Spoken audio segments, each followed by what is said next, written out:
Good morning, everyone. I'm David, and welcome to Awesome Story Time. I am so glad that you're here with us today. We have a couple of really super awesome, supercalifragilisticexpialidocious books that we're going to read today. One is a classic.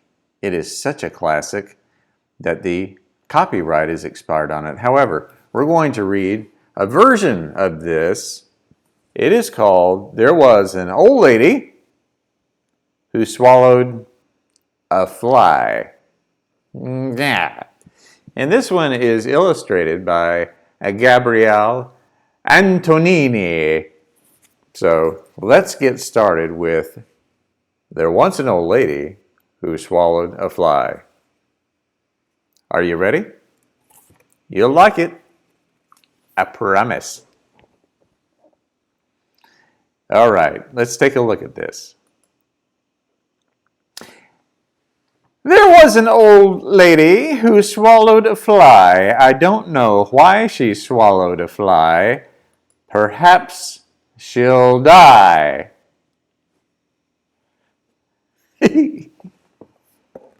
Well, I certainly hope not, but we shall see, shan't we? That's a word. Okay. There was an old lady, it's the same old lady, who swallowed a spider that wriggled and jiggled and tickled inside her. She swallowed the spider to catch the fly. I don't know why she swallowed the fly. Perhaps she'll die. You know, oh well, let's just keep reading. There was an old lady who swallowed a bird. How absurd to swallow a bird. She swallowed the bird to catch the spider that wriggled and jiggled and tickled inside her. She swallowed the spider to catch the fly. I don't know why she swallowed the fly. Perhaps she'll die.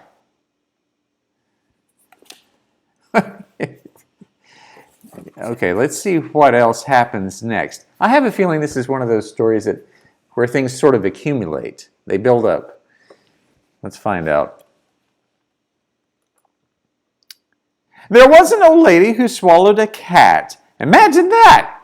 To swallow a cat. She swallowed the cat to catch the bird. She swallowed the bird to catch the spider that wriggled and jiggled and tickled inside her. She swallowed the spider to catch the fly. I don't know why she swallowed the fly. Perhaps she'll die.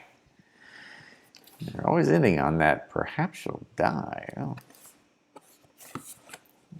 I have hope that won't be her fate. But let's see. There was an old lady who swallowed a dog. What a hog! To swallow a dog. She swallowed the dog to catch the cat. She swallowed the cat to catch the bird. She swallowed the bird to catch the spider that wriggled and jiggled and tickled inside her. She swallowed the spider to catch the fly. I don't know why she swallowed the fly. Perhaps she'll die.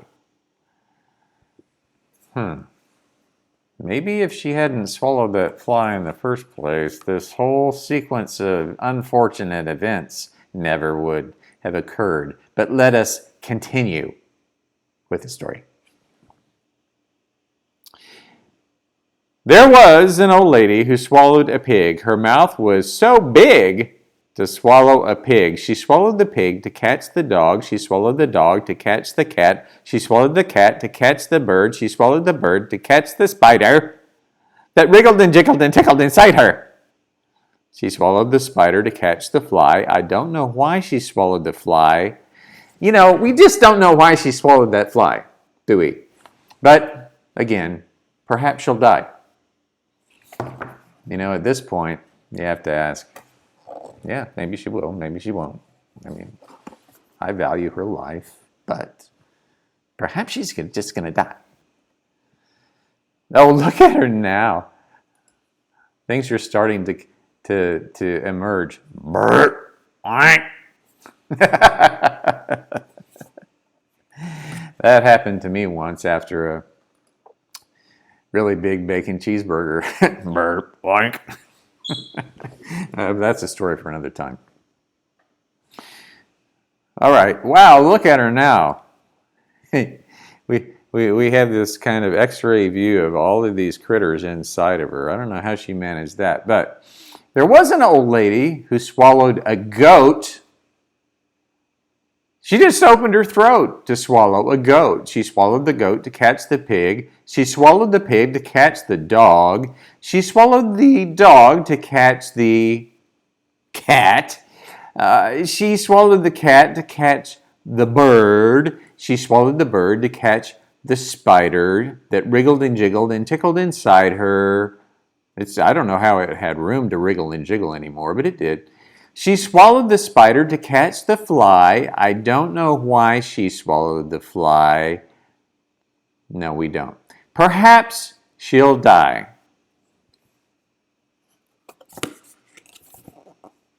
What else could she possibly swallow at this point? I mean, seriously. There was an old lady who swallowed a cow. I don't know how she swallowed a cow. She swallowed the cow to catch the goat. She swallowed the goat to catch the pig. She swallowed the pig to catch the dog. She swallowed the dog to catch the cat. She swallowed the cat to catch the bird. She swallowed the bird to catch the spider that wriggled and jiggled and tickled inside her. She swallowed the spider to catch the fly. I don't know why she swallowed the fly. Perhaps she'll die. Woo! Wow. She's got a lot of critters inside of her belly right now. I would be suffering a significant bellyache, I think. Okay.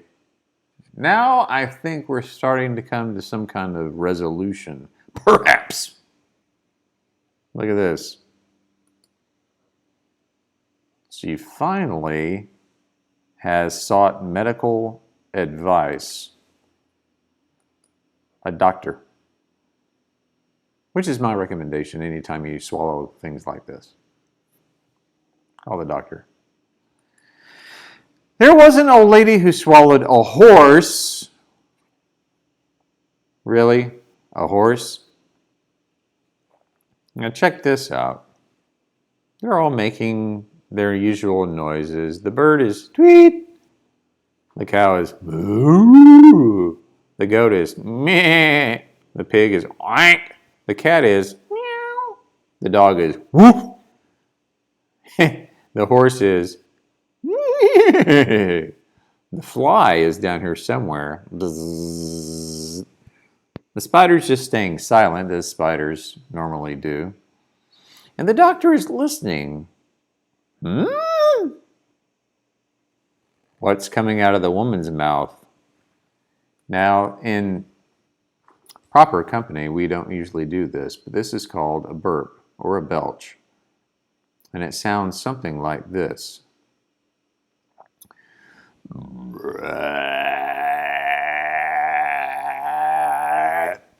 That must have been, for this woman, quite the burp.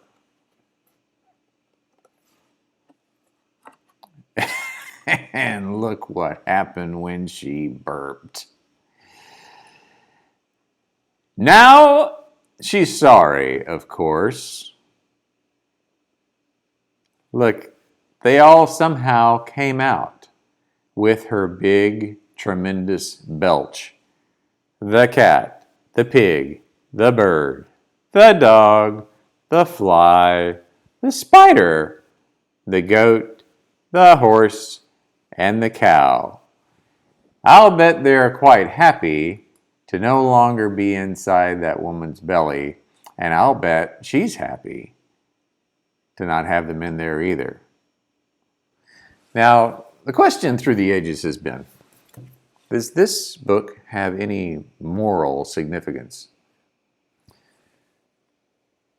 No, it doesn't. It's just a funny, silly book. That's all there is to it. But man, people love this book. It's a classic, and you can get it pretty much anywhere at any children's bookshop. But I'm going to recommend to you that you check out the Doylestown and Lahaska bookshops because they have this book and so many others just like it. It is an awesome place. You can order books online from them, and then they can either ship them to your home, or you can drive by and they will have them ready for you to pick up at the door.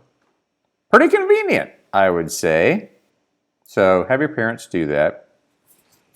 Only takes a little credit card, you know, that thing that's magic money, buys anything. Okay. At least that's what I thought until I got married. Anyhow, our next book is also a classic. It's by one of my very favorite authors. His name is Tomie dePaola. This is a book he wrote many years ago. And he's written a bunch, and as we go on, we're going to read more Tomie books.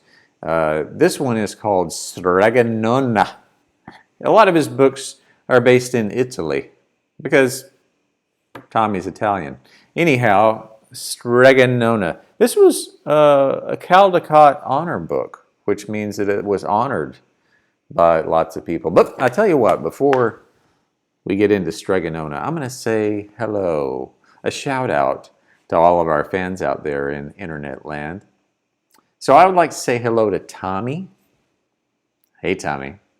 Sophia, I know you're watching, girl. Oh, yeah. Also, Keegan and Emily down in Texas. Howdy. Good to see you this morning. Hope you're being good, obeying mama. And Josiah. Josiah is a cool dude. He's right here in Doylestown. So thank you all for watching. Really do appreciate it. And if any of you, or any of you grown-ups watching today, have a favorite children's picture book you would like for me to read on awesome story time, it's real easy. All you need to do is send me an email. You can do that at david@salemstrong.org. Very simple. Say, hey David, we haven't seen you read this book. You should check it out. So, easy to do. I'll read it for you. I'll grab it from the Doylestown bookshop. I'll run by there and get it. Okay, Strega Nona. One of the cool things about Tomie dePaola is that he writes these children's books based on real folk tales. So he takes old stories and, well, anyway, you'll see. This is a cool story. As, well, it goes without saying, if it's awesome story time, it's a cool story. Dang it. We have high standards at this place. Only the coolest stories will do. All right, let's get started.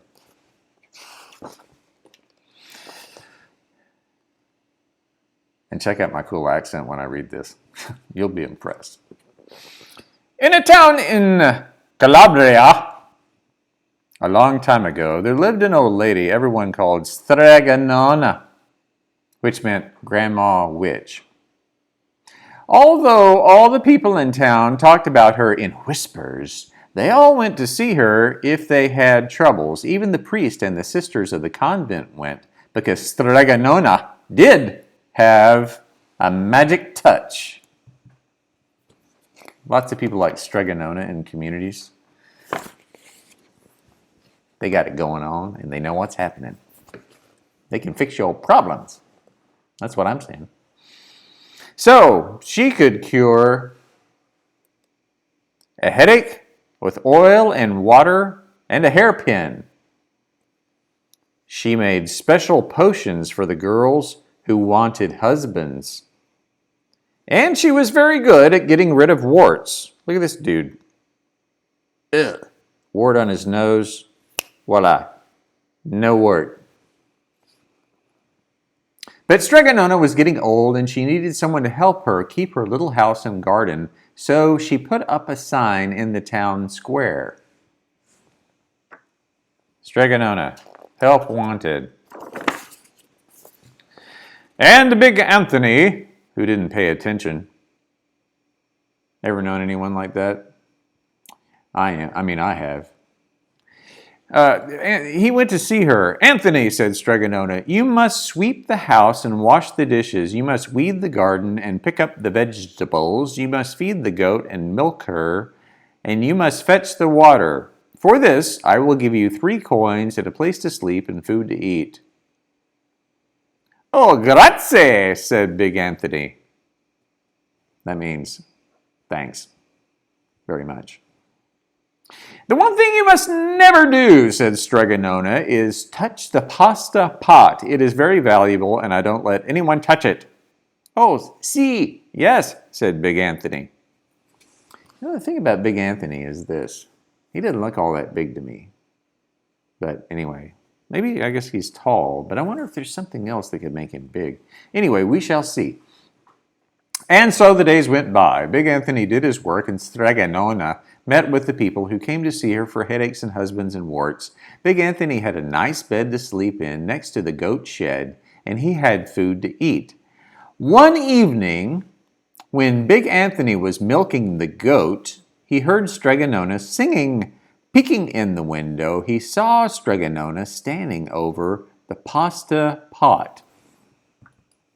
Big Anthony was a curious kind of fellow, but sometimes curiosity can possibly lead to complications. Let's find out if that's true in this case. And this is what happened. Oh, yes. The next day, when Big Anthony went to the town square to fetch the water, he told everyone about the pasta pot. Big mouth. And naturally, everyone laughed at him because it sounded so silly. A pot that cooked all by itself? You'd better go. You know what? I'd have made a mistake. I skipped a page. Well, we're not all perfect, are we? So this is what happened after Big Anthony saw through the window Strega Nona, well, the pasta pot. This is the part that I missed. I turned 2 pages at once. Oh yes, sometimes we make minor errors. But, you know, it's all good. Life goes on. Let's read. So this is what happened. She sang, bubble, bubble, pasta pot, boil me some pasta nice and hot. I'm hungry and it's time to sup. Boil enough pasta to fill me up. And the pasta pot bubbled and boiled and was suddenly filled with steaming hot pasta. Then Strega Nona sang, enough, enough, pasta pot. I have my pasta nice and hot. So simmer down my pot of clay until I'm hungry another day. How wonderful, said Big Anthony. That's a magic pot for sure. And Strega Nona called Big Anthony in for supper. But too bad for Big Anthony, because he didn't get to see Strega Nona blow 3 kisses to the magic pasta pot.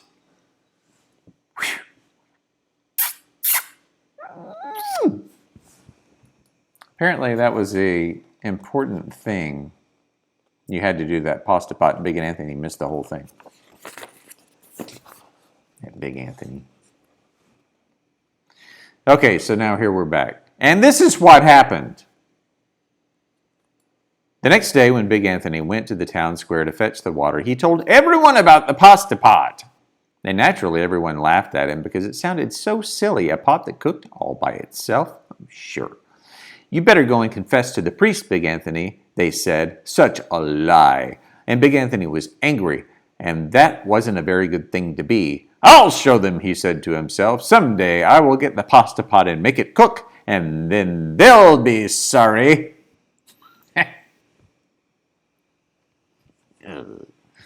That day came sooner than even Big Anthony would have thought, because 2 days later, Strega Nona said to Big Anthony, Anthony, I must go over to the mountain to the next town to see my friend, Strega Amelia. Sweep the house and weed the garden, feed the goat and milk her, and for your lunch, there are some bread and cheese in the cupboard, and remember, don't touch the pasta pot. Oh, yes, Strega Nona, said Big Anthony, but inside he was thinking, my chance? has come. Oh, that big Anthony. As soon as Strega Nona was out of sight, Big Anthony went inside, pulled the pasta pot off the shelf, and put it on the floor.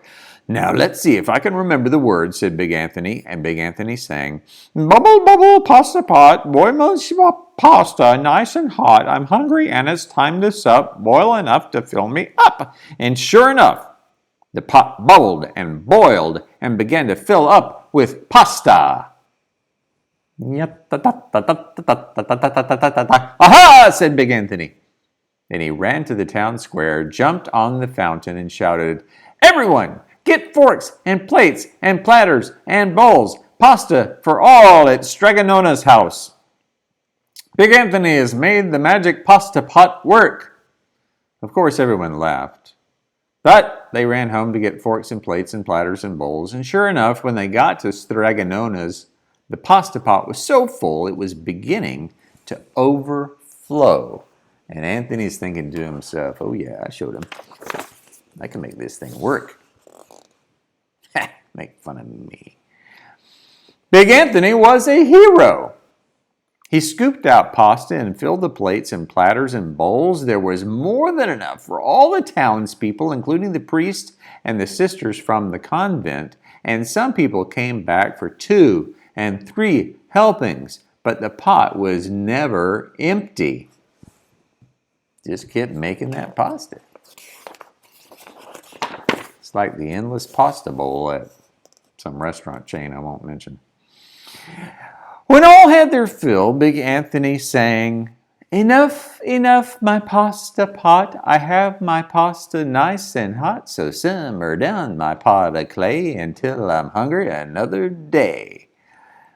But alas, he did not blow the 3 kisses. Remember that very important fact. He didn't see Strega Nona doing that, and so he had no knowledge, you see, that 3 kisses blown at the pasta pot is an essential part of the whole process.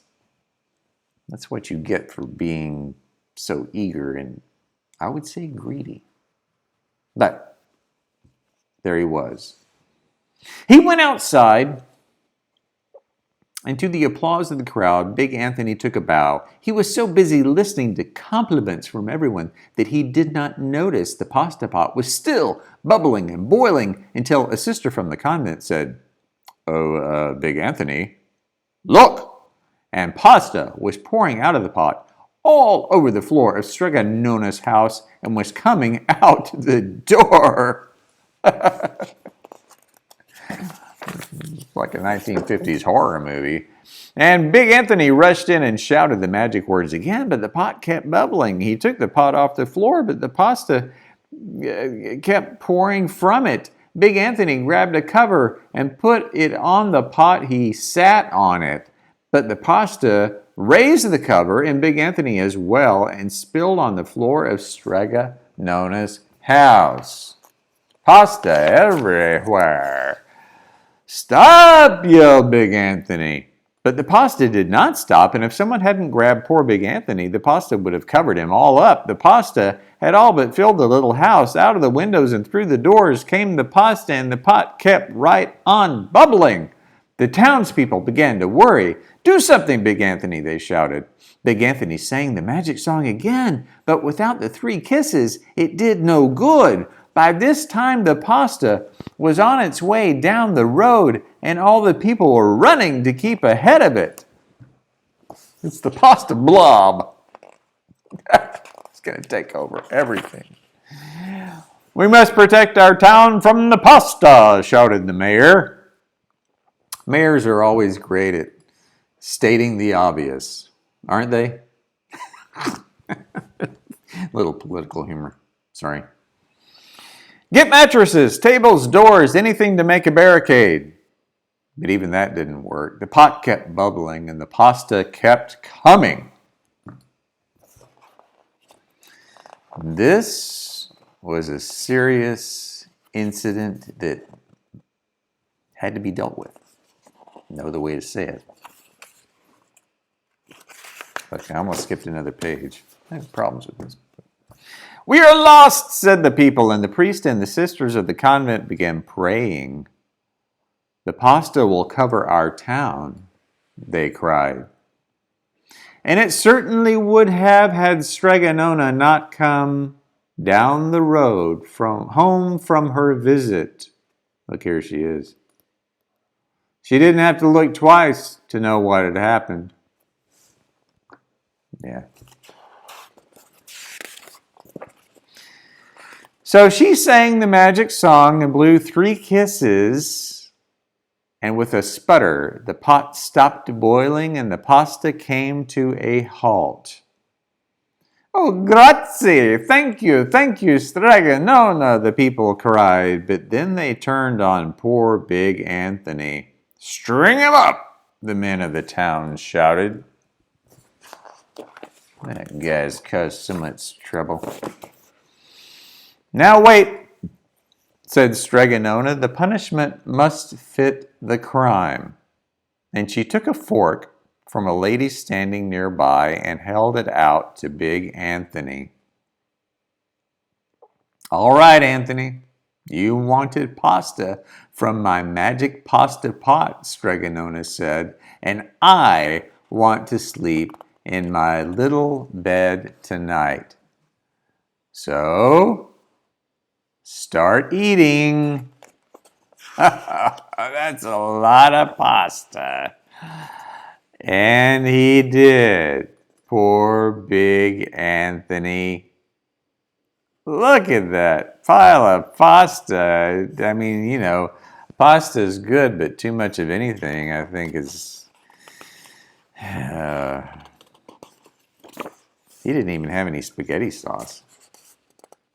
This plain pasta. Uh-oh. Look at that. Can you see that picture?